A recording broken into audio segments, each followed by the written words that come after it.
Mi hermana me robó la herencia y me dejó en la calle. Pero el testamento tenía un secreto que la destruyó frente a todos.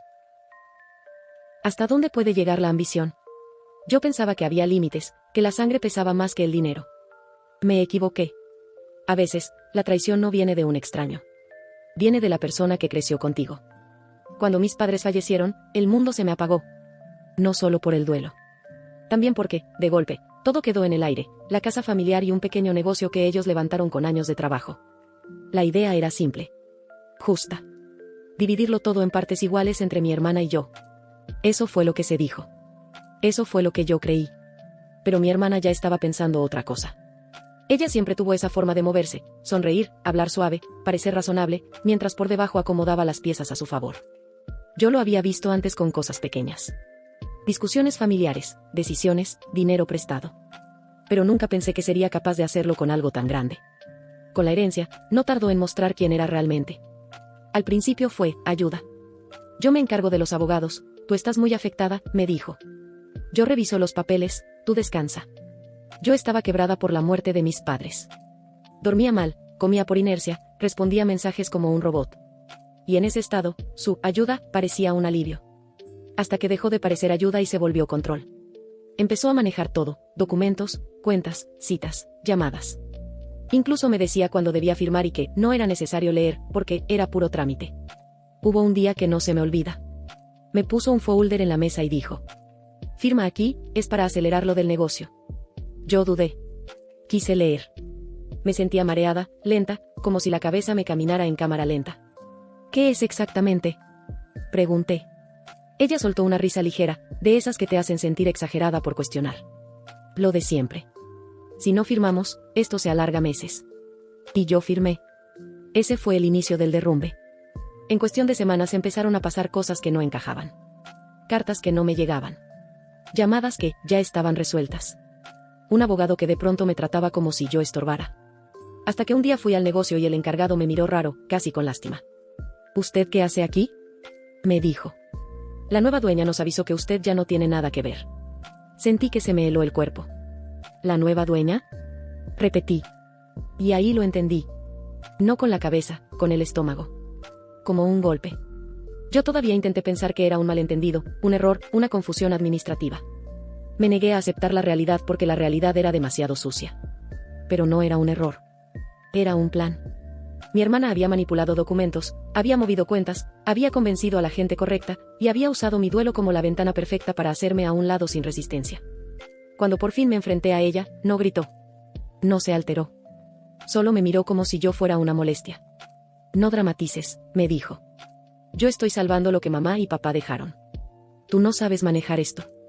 Luego vino lo peor, la casa. La casa donde crecimos. La casa donde estaban las cosas de mis padres. Mi refugio en medio del duelo. Un día llegué y encontré cerraduras nuevas. No exagero, cerraduras nuevas. Toqué. Llamé. Esperé. Ella abrió solo lo suficiente para hablar sin dejarme entrar. Ya no puedes venir así, dijo. No es sano. Además, legalmente ya no te corresponde nada. Me quedé parada en la banqueta, con una bolsa en la mano, sintiendo que el mundo me estaba empujando hacia afuera. Ese día entendí lo que significa quedarte en la calle. No solo es no tener dónde dormir. Es sentir que te borraron de tu propia vida. Mientras yo buscaba dónde quedarme, ella se paseaba por el negocio, publicaba cosas sobre nuevos comienzos, y hablaba de sacrificios como si fuera la víctima. Incluso escuché que decía que yo era inestable, que estaba mal emocionalmente, y que por eso ella tomó el control. Yo estaba destruida, sí. Pero no estaba loca. Y no iba a desaparecer en silencio. Pasaron meses. Meses de sobrevivir como pude, de dormir donde me prestaban un sofá, de reconstruirme con rabia y vergüenza a la vez. Meses donde aprendí que cuando alguien te traiciona así, el dolor se vuelve combustible. Y en ese proceso, cometió su verdadero error. Me subestimó. Porque ella creía que todo se resolvía con papeles y apariencias.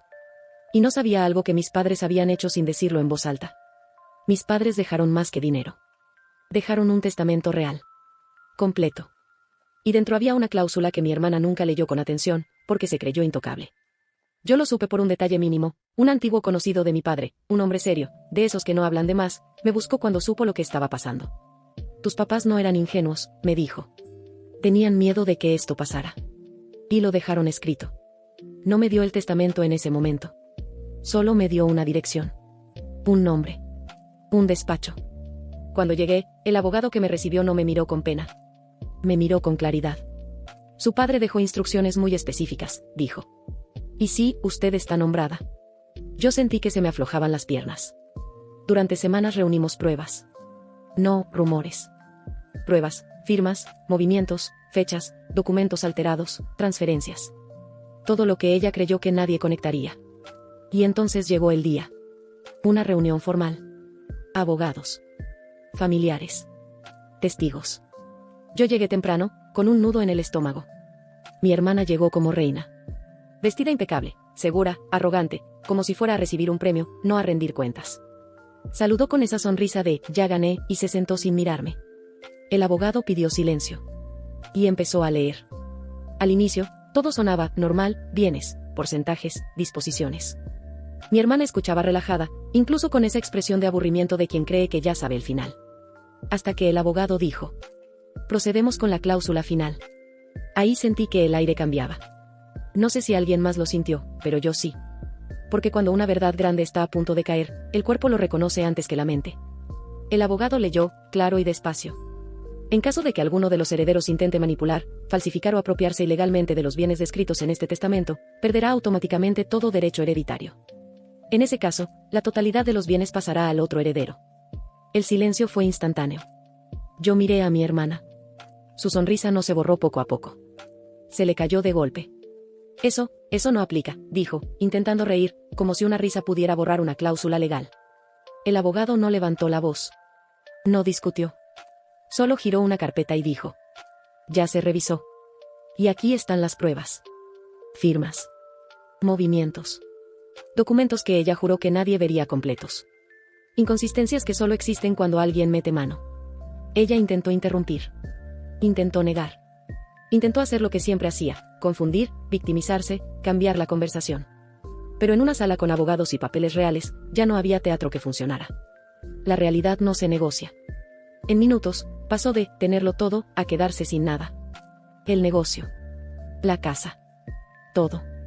Y lo peor para ella no fue perderlo. Fue perderlo ahí, frente a todos. Con testigos. Con la verdad escrita, leída en voz alta, sin espacio para inventar otra versión. No gritó. No lloró en ese momento. Solo se quedó quieta, blanca, tragando saliva. Se levantó sin mirarme a los ojos y salió de la sala con pasos rápidos, como si pudiera correr más rápido que la vergüenza. Yo me quedé sentada, con las manos temblando, pero por primera vez en meses no era por miedo. Era por algo parecido a alivio. No felicidad. No celebración. Alivio. Porque entendí algo que nunca voy a olvidar.